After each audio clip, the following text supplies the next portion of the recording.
حبايبنا طلاب تانية ثانوي، وصلنا للمرحلة الأخيرة. ده وقت حل الشوامل. يبقى بعد ما خلصنا الباب الأول وخلصنا الباب التاني فجينا لوقت حل الشوامل. ده الوقت اللي انت لازم تحل فيه امتحان شامل على الباب كله، امتحان شامل على الترم كله. ده الوقت اللي مخك لازم يتعود ويتعلم ازاي يحل سؤال من الباب الاول، العلماء مع عدد الكم مع التوزيع مع الجدول الدوري مع الميل مع السلبيه مع الاحماض مع القواعد مع الفلزات مع عدد التاكسد. فلازم مخنا كده يتعود يربط وازاي يحل وانماط الاسئله والافكار دي كلها.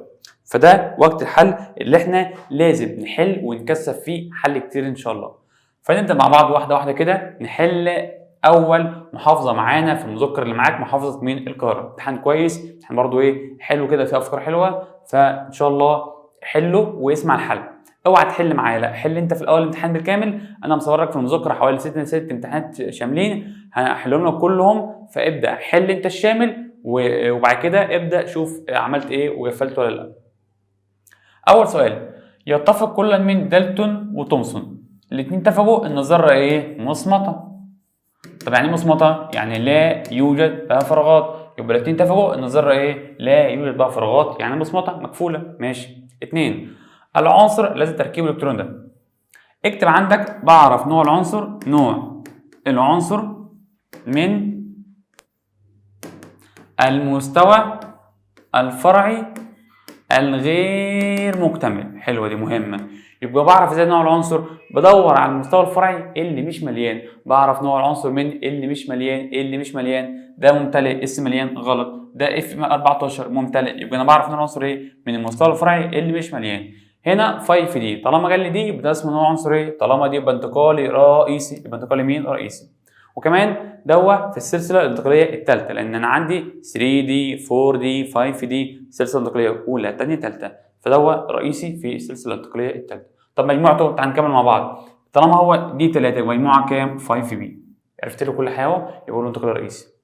3، عند تطبيق قاعده هوند على ومبدا بول الاستبعاد على العنصر اكس 26 ده اللي هو الحديد يعني، فإن الإلكترونان الأخيران الأعلى طاقة، آخر اتنين وزعتهم بإيديا، يبقى الأعلى طاقة ده آخر واحد موزعه بإيديا، آخر اتنين يختلفان في إيه؟ طب تعالوا نوزع مع بعض. في الأول إكس 26 اللي هو الحديد، وزع 6 أرجون 18، بعدها 4 اس 2، بعدها 3 دي 6، آخر اتنين هنا. ارسم ده. الدي كام أوضة يا دكتور؟ الدي 5 أوض. الدي 5 أوض أهو. 1 2 3 4 5 6. فين اخر اتنين حطيتهم بايديا؟ اخر اتنين اهم، ده الخامس وده السادس. طب دي بتاخد ارقام -2 -1 0 -1 -2. دول اخر اتنين. ده وده يختلف في اول حاجه يا دكتور ده بياخد ده الاخير وده جاب الاخير وده الاخير وده جاب لي الاخير. ده واخد كم مغناطيسي -2، ده واخد كم مغناطيسي -2، يبقى اختلفنا في الام ال. دي اول حاجه. ده وشه لتحت -نص، ده وشه لفوق -نص، يبقى اختلفنا في المغناطيسي والمغزلي ال والام ال، يبقى ام ال وام اس، يبقى اختلفنا في الام ال والام اس. يبقى رقم 3 الاجابه الصح رقم ج. لما اوزع الاقي الدنيا سهله، توزع تلاقي الدنيا ما شاء الله سهله ولذيذه. اللي بعده، العنصر الذي عدد الذري 35 يشبه في خواص العنصر الذي عدد الذري كام؟ نقط. هعلمك طريقة حلوة تحل بيها. أول طريقة، طالما قال لي شبهه يعني كلمة شبه يعني نفس مجموعته. شبهه يعني نفس مجموعته. وغالبا عناصر نفس المجموعة بيكون الفرق بينها كام؟ 2 أو 8 أو 18 أو 32. يبقى أنا هحل إزاي؟ همسك ال 35 اطرحها من ده ومن ده ومن ده ومن ده، لو طلع 2 او 8 او 18 او 32 يبقى نفس المجموعه. اطرح ده من ده يطلع 24 غلط. اطرح ده من ده يطلع 6 غلط. اطرح ده من ده يطلع كام؟ 18، يبقى دول نفس المجموعه نفس المجموعه. دي اول طريقه في الحل. يبقى اطرح ولو طلع الفرق 2 8 18 32 يبقى نفس المجموعه. تاني طريقه في الحل ودي بقى الاضمن، ان اوزع ال 35 هلاقي البي فيها 5 في النهايه. اوزع 17 الاقي البي فيها 5 يبقى نفس المجموعه. يبقى دي تاني طريقه، يبقى نفس النهايه نفس المجموعه. دي تاني طريقه.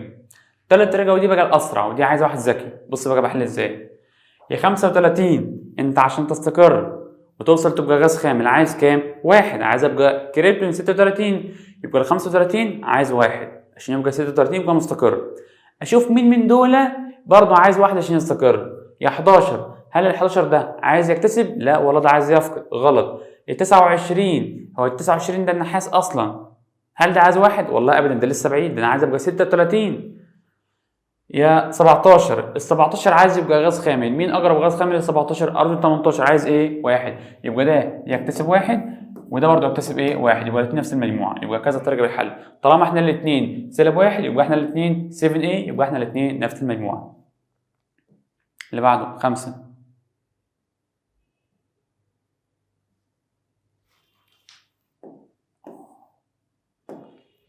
يمكن تحديد الكترونات الفرعي. طالما قال الفرع يبقى مفيش ان يبقى الفرع دي او دي بتعرفني اوربيتالات الفرع. طب اللي فيها 2 زياده يبقى اسمه مين؟ الكترونات مين؟ الفرع. يبقى الاجابه الصح رقم ب. 6. في التفاعل ده ماشي اي العبارات التاليه صحيحه تعبر عن التفاعل السابق. ماشي يا باشا، واحده واحده بقى نحل مع بعض. كان داخل اتش بي ار طلع بي ار 2. طب رد عليا، الاتش انت حافظها بكام؟ الاتش بموجب 1 يبقى البي ار بكام؟ بسالب 1.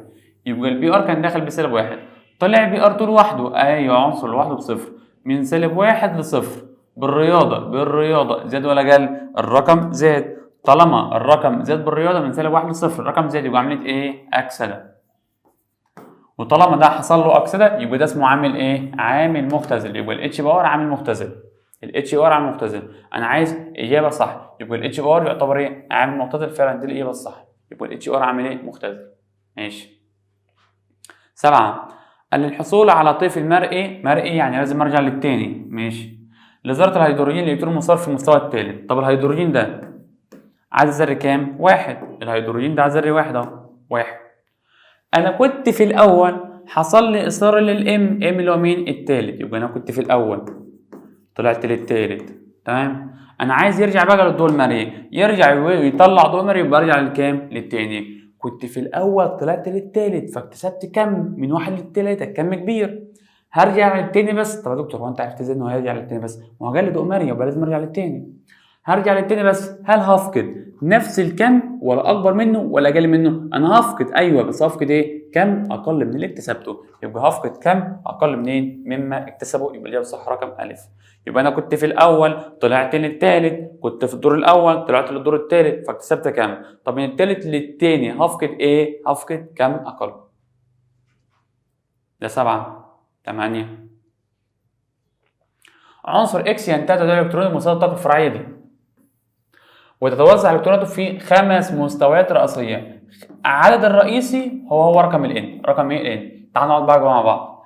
عوض معايا برقم الان. ان دي 5 يبقى 5 اس 1. بالرياضه 5 ناقص 1 كام؟ يبقى 4. يبقى 4 دي 5. ودايما انت شاطر وعارف ان دايما رقم الدي يجي لي على الاس بكام؟ بواحد. جالب واحد اهو. كمل بقى معايا. هو عايز ايه؟ العدد الذري. احلها ازاي يا دكتور؟ بص يا معلم، هروح اوزع من الاول واشوف مين العدد الذري اللي يجمع ده كله. طب نوزع مين اقرب غاز خامل؟ انا حافظهم. كريبتون 36 بعدها 5 اس 1 لان بعد الكريبتون 5 اس 1 يبقى ده 5 اس 1 بعديها 4 دي 5. اجمع معايا 36 زائد ده هو هنا كام؟ 1 وده هو كام؟ 5. 36 37 و5 يبقى كام؟ 42. 2 وكام؟ 40 يبقى ج. 9. تتفق النظرية الذرية الحديثة مع نموذج رذرفورد. النظرية الحديثة مع رذرفورد ليهم نفس ايه؟ هل نفس دوران الالكترون؟ ده بالعكس، ده رذرفورد ما عرفش يتكلم عن الالكترون. هل في استحالة تحديد الموقع والسرعة؟ لا، النظرية بس اللي قالت كده. ان الذرة ليست مصمتة؟ ايوه فعلا. رذرفورد اثبت ان الذرة ليست مصمتة، والنظرية برضه الحديثة اكدت ان الذرة ليست ايه؟ مصمتة. لكن الالكترون خواص موجيه؟ لا، على ايام رذرفورد ما كناش عارفين ان ليه خواص ايه؟ موجيه. يبقى اقول له 9 ب. 10. اقوى الاحماض الاكسجينيه هو حمض البيركلوريك HClO4. حمض مين؟ بيركلوريك. حمض الجبرتيك بعده نيتريك برضه. الارزوفوسفور ده اضعف واحد فيهم. 11. كل مما ياتي من فروض نظريه دالتون ما عدا. عايز حاجه غلط عن دالتون. هل دالتون قال ان كتل ذرات العنصر متشابهه؟ ايوه صح، ده كلام دالتون، انا عايز الغلط. هل دالتون قال ان الوحده البنائيه للعنصر ذره؟ ايوه صح، انا عايز اجابه غلط، انا عايز اجابه غلط، يبقى بدور على الحقيقه ايه؟ غلط عند دالتون، غلط عند دالتون. هل دالتون قال عند اتحاد ذرات العناصر المختلفه مع بعضها المركبات؟ ايوه هو بيتكلم عن المركبات فعلا.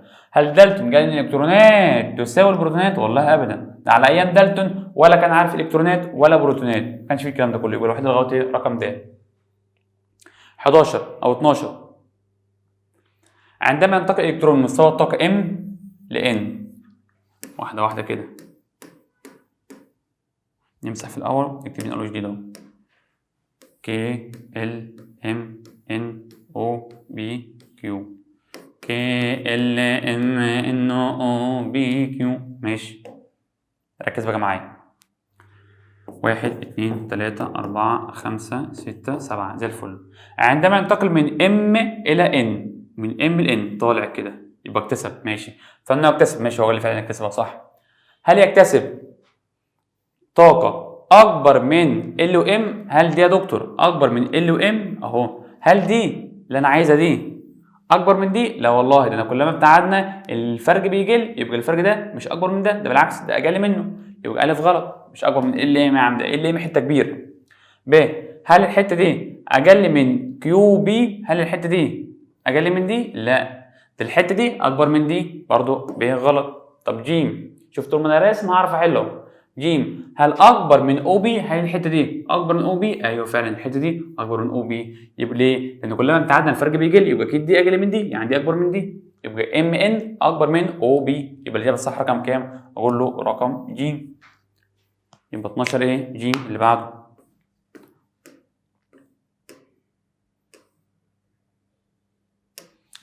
حلوه الفكره دي.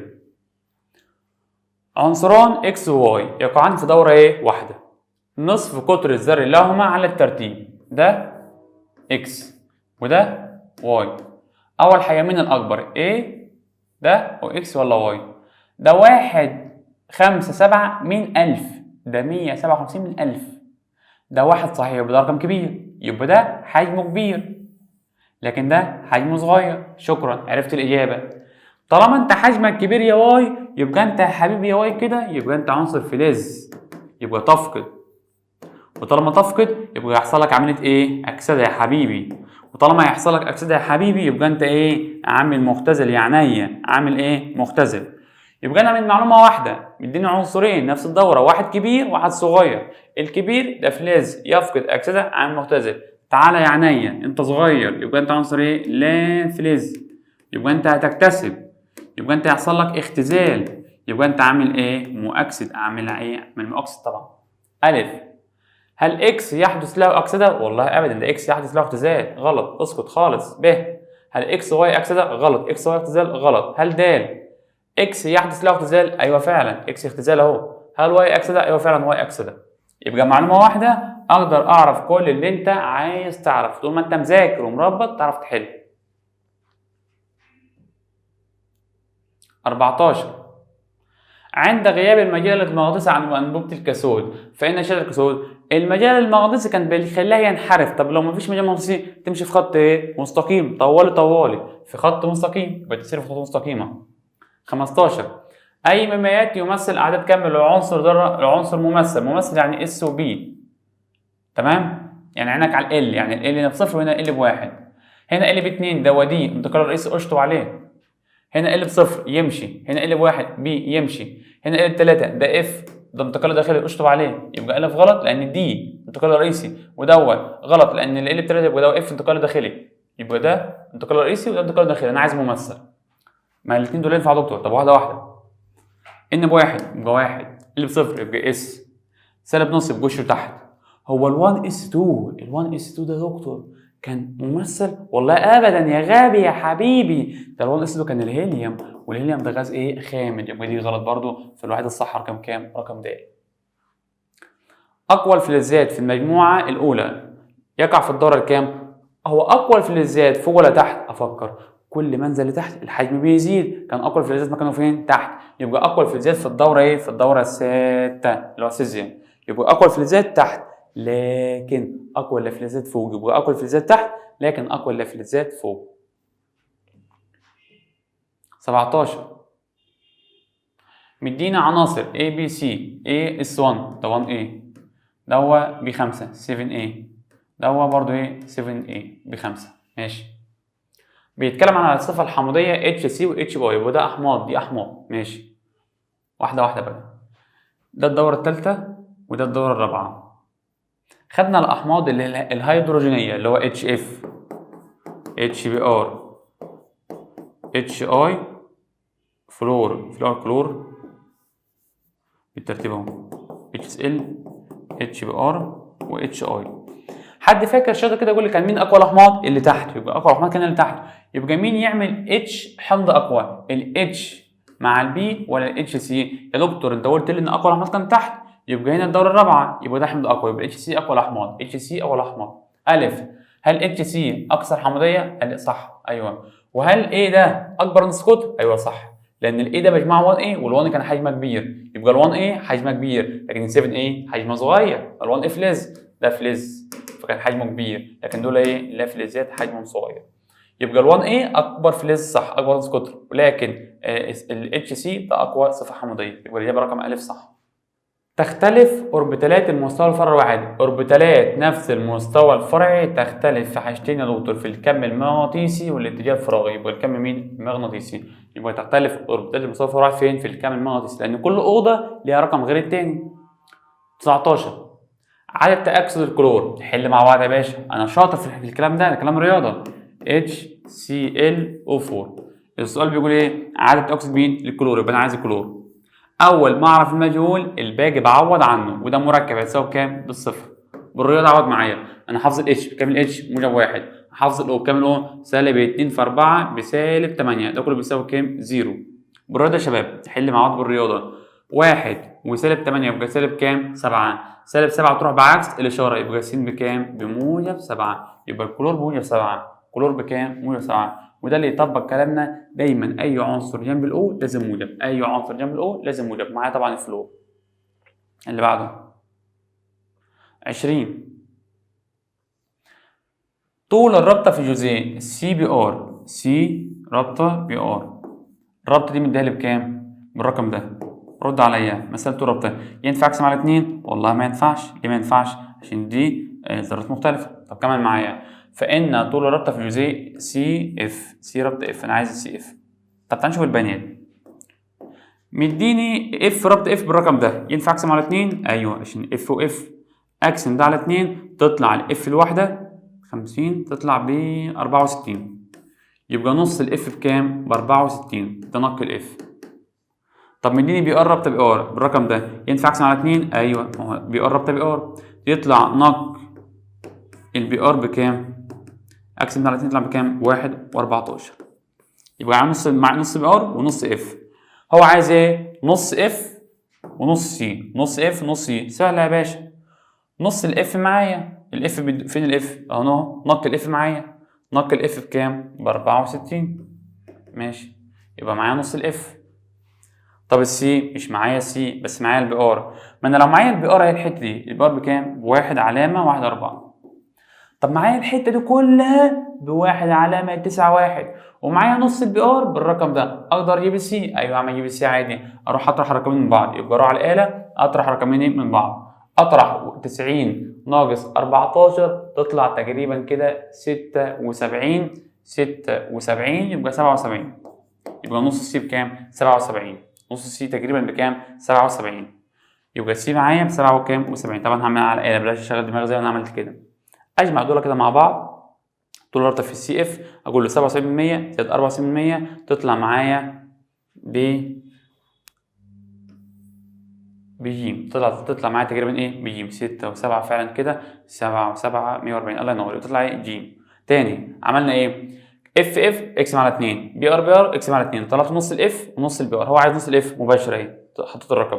طب عايز السي؟ مش معايا السي بس انا معايا المسافه دي كلها. لو معايا السي والبي ار بالرقم ده اقدر اجيب السي؟ اه يا عم انا معايا البي ار اهي حسبتها.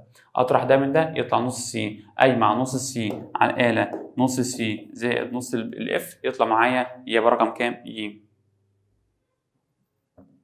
علل، وضح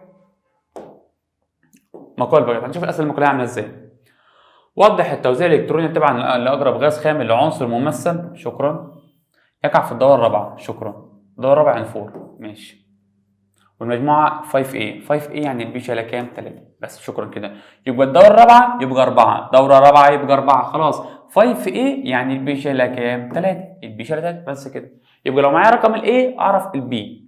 5A انقص 2 يبقى البي شايله كام؟ 3. اوزع بقى، اقول له كام؟ ارجون 18. بعد الارجون 18 اقول له بعد عند 18 عندي ايه؟ 4s2 3d 10، وبعد 3d 10 ايه؟ 4b 3. ده التوزيع لاقرب غاز خام لعنصر في المجموعه 5A. عرفت ازاي ان هو 4 يا دكتور؟ ما هو قال لي دوره رابعه، لو قال لي دوره 5 كنت اقول له 5B، كنا يبقى كريبتون. 22 اكتب المعادله الرمزيه الموزونه الداله على تفاعل اكسيد الالومنيوم مع حمض الكبريتيك. ايه رمز اكسيد الالومنيوم؟ Al2O3. ايه رمز حمض الكبريتيك؟ H2SO4. ده حمض. الالومنيوم ده متردد يتفاعل كانه قاعده، كانه ايه؟ قاعده. حمض وقاعده، ملح وميه، حمض وقاعده، ملح وميه. ايه رمز الميه؟ H2O. طب ايه رمز الملح بقى؟ هنكتب مع بعض رمز الملح. الومنيوم هياخد مين؟ كبريت، يطلع ايه؟ كبريتات الالومنيوم، كبريتات الالومنيوم. كبريتات مين؟ الالومنيوم. ايه رمز كبريت الالومنيوم؟ ايه رمز الالومنيوم؟ Al. نكتب هنا اول عشان ايه؟ نكتب لون كده مختلف. ايه رمز الالومنيوم؟ Al. والكبريتات SO4. ابدل التكافؤات، يا الومنيوم انت ثلاثي، كبريتات انت ثنائي، يبقى Al2SO4. اوزن المعادله. كم الومنيوم؟ 2. كم الومنيوم؟ 2، خلاص. الكبريت هنا كبريتات واحده، لوكشه مع بعضها، كل كبريت واحده. هنا كم كبريت؟ 3، يبقى احط هنا كام؟ 3. تمام. الاتش هنا 6، الاتش هنا كام؟ اضرب في 3. تمام. يبقى المعادله بتاعتي ايه؟ موزونه. الاقي المعادله بتاعتي ايه؟ موزونه وزي الفل. تمام. يبقى Al2O3 زائد 3 حمض كبريتيك يطلع Al2SO4 كل 3، وكمان 3 مين؟ 3 ميه. اللي بعده اخر سؤالين، استنتج مع التفسير. عدد تأكسد العنصر الممثل الذي الالكترون الاخير عدد الكامله اللي بصفر، يبقى ده اس. سالب نص يبقى ده وشه لتحت، يعني اس شايل 2. عرفت ازاي ان الاس شايل 2؟ ما هو قال لي سالب نص، عارف لو قال موجب نص كنت اقول له 1. طب طالما الاس شايل 2 يبقى تكافؤ ايه؟ يبقى ده مجموعته ايه؟ يبقى عدد تأكسده بكام؟ موجب 2 بس كده. يبقى له ايه؟ عدد تأكسد موجب 2. اقول له ان هذا العنصر يقع في المجموعه 2A ويفقد كام؟ 2. 24 علل، يصعب الحصول على ام موجب 2 من العنصر الذي يقع في الدورة الثالثة والمجموعة 1A.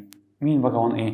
كلمة 1A يعني مجموعة 1A يعني آخرها 1، فبيفقد إيه؟ 1. علل، ليه التاني صعب؟ ليه لما أفقد التاني صعب؟ يا دكتور ما هو آخر 1 فيفقد الأول بسهولة. ليه التاني صعب بقى؟ لأنه يتسبب في كسر مستوى طاقة مكتمل بالإلكترونات. أقوله كده، لأن عندما يفقد موجب 2 يعني الإلكترون رقم 2 ده يتسبب في كسر مستوى طاقة مكتمل بالإلكترونات. لأن عناصر ال 1A تفقد الألف بسهولة، كان التاني عندها صعب ليه؟ يتسبب في كسر مستوى طاقة مكتمل بالإلكترونات. ده كده كان اول امتحان معانا، امتحان محافظه ايه؟ امتحان محافظه القاهره. حله كويس، وبعد ما تحله اسمع الفيديو زي ما قلت لك وظبط الدنيا ان شاء الله. اتعود تحل شامل كتير كده، تسمع لك 5 6 امتحانات شاملين كده يقووك ويظبطوا لك الدنيا، تدخل امتحان الترم وانت مطمن من الكيمياء ان شاء الله، ومستنيك تفرحني بدرجاتك وتقفل الكيمياء ان شاء الله. ودايما شعارنا هتفهم وتحب الكيمياء مع كيمياء. سلام يا غاليين.